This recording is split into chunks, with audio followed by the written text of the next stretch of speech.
So this week in Corvette news, GM has made an exclusive change to the ZR1 to better improve visibility looking out the back. The new ZR1 made a nice appearance as the official pace car at the Indy 500. And if you haven't entered already, the next set of giveaways on the channel is live with multiple items to win and even more ways to win them. And I'll tell you all about that in today's video. So thanks for tuning in, guys, where we talk Corvette news, do product review videos, how to install videos, and the occasional car drive and car show all around Corvettes. My name is Carlos, and if you like what you hear and you want to know when all these videos drop, I invite you to subscribe to the channel, join in on the community, and join in on the fun. Okay, so the first set of news we have is the new ZR1 with GM making improvements to the rear visibility, specifically with that rear-facing camera. Now, in the latest years of the C8 Corvette, it's actually a standard option to have an active rear-facing camera that acts as your rear view mirror. The rear view mirror itself is a screen that gives you honestly superior visibility out the back compared to just using that rear view mirror as an actual mirror. And that camera normally sits up at the highest point on the car, which is on the roof section right behind the driver and passenger seat. Normally, this would be the best viewpoint because it's as high as possible without anything in the visible way. And this was true on the Stingray models with the Z51 high wing and even the Z06 high wing in place. They're all either sat low enough or had enough of a curvature in that wing so you could easily see beyond that to see whatever kind of cars or objects are there in the rear view. Now with the ZR1 coming out though, and that ZTK option style wing, there is a pretty significant problem of being able to see out the back from that vantage point. I mean, the wing itself is literally in the line of sight of where the camera would be facing because that wing is just sitting so high up and it's just going across. There's no curvature like you have with the Z07 wing like how I have on my car. It makes that camera pretty much useless how it sits. Thankfully, GM has recognized this and now looks to move that camera to a new spot to give the driver a better visibility out of the back altogether. Because I mean, let's face it, they're not going to get rid of that gorgeous big wing just because it's a little hard to see out the back. But it's a good thing that they are going to try and figure out a different solution, especially for their latest flagship Corvette.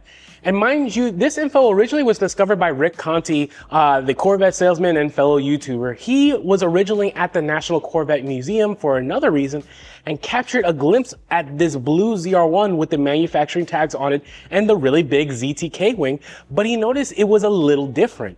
That rear view camera that was originally on the roof section had a cover on it, and the camera found a new home past the giant wing and right alongside the reversing wide angle camera that's found right above the license plate.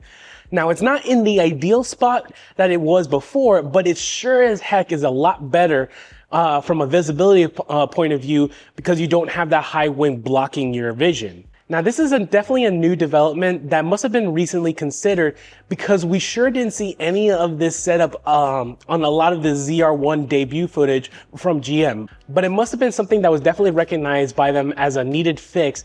And I'm assuming we're going to see it soon offered specifically for the ZR1. So we might see it as an option in the late 2026 models or potentially in a 2027 option.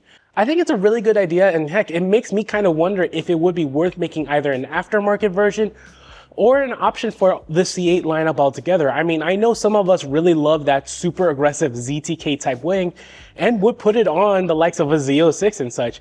And if that is the case, then we would have those same issues. So I'm wondering to myself, how difficult would that be? So you have that camera, instead of it being on the roof, put it on the back end of the car. I know I'm pointing to the wrong ends. I'm usually used to having the back end of the car over here and the front over there, but I have it set up this way. Anywho, you know what I mean. Having the camera, put it in the back. Anywho, but what do you guys think? If you're getting a ZR1 with a ZTK wing, or even if you're just thinking of getting the ZTK wing specifically for your C8, would you like to have that kind of option available? Let me know in the comments. I'd love to know what you think. Alrighty, so the next bit of news is still ZR1 news, but in a different setting.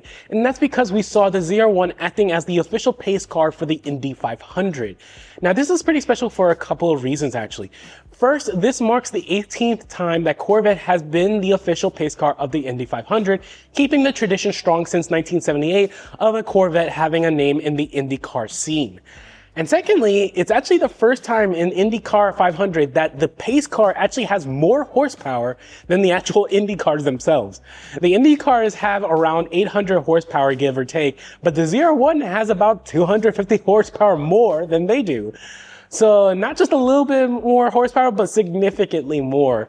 And obviously the Indy cars on the track are still going to be superior performance-wise, just simply because they handle the corners much faster with all the extra added downforce being just lighter than the ZR1. But it is pretty cool to see that ZR1 in this kind of setting. It's fun to see it in action at famous races like the Indy 500, and it was cool seeing it in action, especially with some of these shots like with the US Blackhawks escorting the whole entire racing lineup and the ZR1 pace car through one of the pace laps.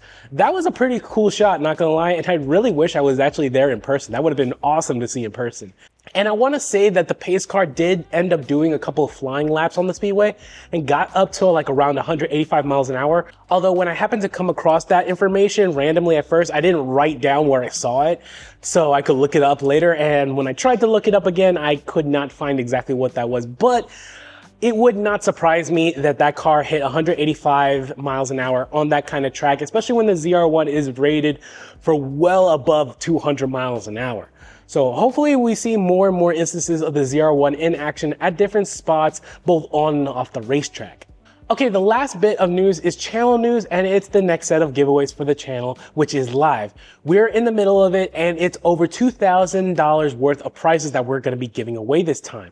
All from sponsors of the channel, including Solar Performance and an 87mm throttle body kit for the C8 ZR1, that's worth $700. A Diamond Protech protective coating kit, which is next gen beyond ceramic coating tech that will protect your ride for the years to come.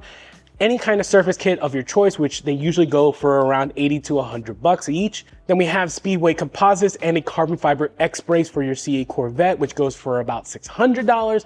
And then a special wind deflector also from Speedway Composites that goes for $400 as well. These are all the different items you can win in this giveaway, which goes all the way to July 4th. And to enter, it's super easy. The first way is just typing in the comments, NuHorizon. That gets you one free entry into the giveaway. It's one per username, per person for that initial entry. Again, if you've already submitted for that free entry in earlier videos, you're already locked in. You don't have to comment it again. I mean, unless you want to, just for funsies. If you're wanting more entries and more chances to win though, because there are a lot of prizes to win, I am making it that every $5 spent through either a special thanks donation or purchase of NuHorizon merch like my shirt or hat, each $5 spent gets you an extra entry into the giveaway. And we already have a couple of you who have done that exact thing, and you can see it in the updated spinner wheel that is showing all the people that are entered it so far.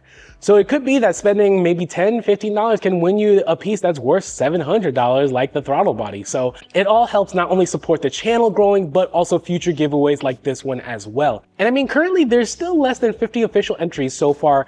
So the odds are pretty darn good right now with about a month left before the end of the giveaway to win a really cool prize.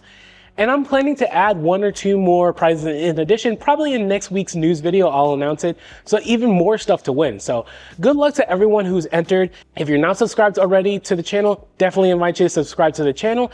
And yeah, we'll see you next time. Take care, guys.